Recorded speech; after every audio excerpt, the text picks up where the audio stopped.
Yeah, it was a good morning. A little chilly, but I think we prepared well, and just set a tone early that we thought we just could get in a good rhythm, and just kind of work off of each other, push the pace a little bit in the middle and towards the end, and as we're charging up the hill, we just decided like a nice photo finish would be some fun, and push towards the line.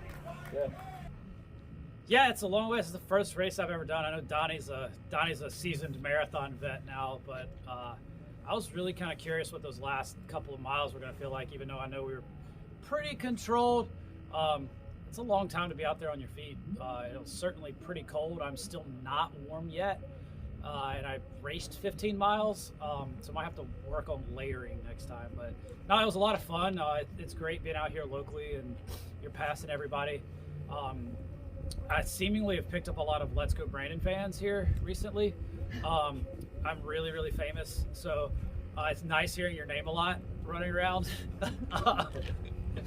But yeah, no, it's a lot of fun. Donnie and I both have people out here that we coach, so you're passing people, and it's a really good atmosphere to be out here locally. Just kind of put it on a show for the people and being part of such a fun group. I didn't know what the course record was, so I was just kind of racing, trying to figure out where I am fitness-wise. And so I also didn't know how this would go. I had my 2 highest mileage weeks since before I got injured during the pandemic last year in 2020.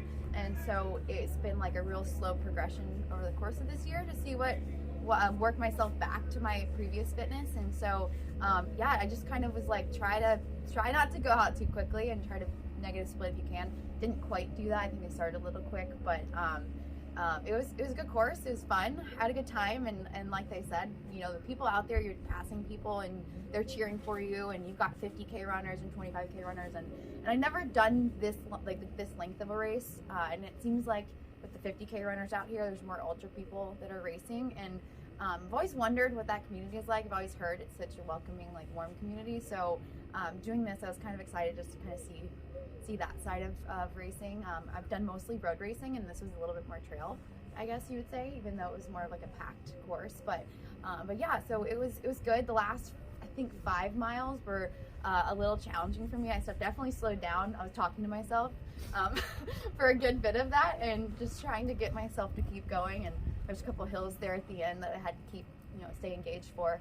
But yeah, I was pretty happy to end up finishing fairly strong still, despite kind of feeling those last few miles. So I live in Raleigh, North Carolina, and I'm working full-time as a coach. So between my own coaching business and then Runners Connect, which is an online running community, and yeah. All right, how's your car gonna be? Oh yeah, so before the race started, I went to get my racing flats out of the car, and my key fob wouldn't open the car, so I think the battery might be dead.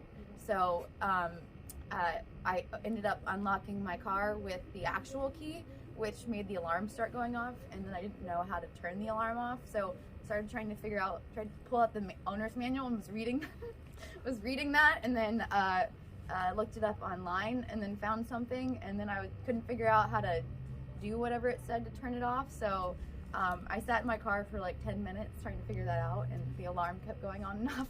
That's exactly what you want pre-race. That's a good pre-race warm-up. The flashers are still currently on, so drills and everything when you really get your heart rate up. I was definitely stressing. It was like 15 minutes to the race. I just keep looking at my watch. I'm like, I'm never leaving. Nothing like a car alarm to get the heart rate going in the morning. Everybody walking past, looking at me, and I'm like, can someone tell me what to do, because I don't know. And then the flashers were still on. I found out when I went to go cool down. So hopefully I can go home. So I'm racing the Wilmington Half Marathon in February, and that's the really only thing I've got in my calendar right now. I've been trying to take it slow in terms of what races I'm doing, trying to do more stuff locally, trying to just keep myself in where I am now and race from where I am now, and keep trying to progress forward from there. And then hopefully eventually, probably not till the fall, I want to go after the 2:37 Olympic Trials Marathon qualifying time. So yeah. I've got a couple more road races here in the winter here in North Carolina. Charlotte or Salisbury winter flight, something like that. And then I don't really know what's next. still trying to figure that out.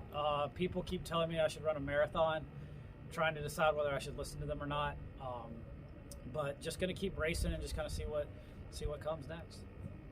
I have the Naples Half Marathon next, which will kind of be a little bit of a progression. I'm thinking of targeting maybe a spring marathon, but then the big target for the year is the Chicago Marathon that I just got approved that I'm in. So excited. Do you want to talk about your goals that you mentioned out there? Yeah, sure. You want to do that? Sure. So I'll officially put it out there. I haven't actually officially put it out there yet. So my big goal, the goal I'm planning to work towards for potentially Chicago or maybe a future marathon, depending on how things go, in 2014, I believe, is when I first broke 4 minutes in the mile. And the next goal I'd like to do is break 2:10 in the marathon. And if you take those two lists of people that have ever done that, if you whittle it down to the Americans that have done it, there's only been 4 Americans that have ever broken 4 minutes and 2:10 in the marathon. So that's my big goal that I'd like to chase from now until I stop marathoning or whenever I eclipse that. So that's the hope. All right. Very good, guys. Anything else you want to add or think I should ask you about? Thank you, Eddie Wooten. Thanks, Eddie, for covering everything. Thank you, Eddie Wooten, for being one of the few running journalists left in the world. Eddie Wooten, runningshorts.org.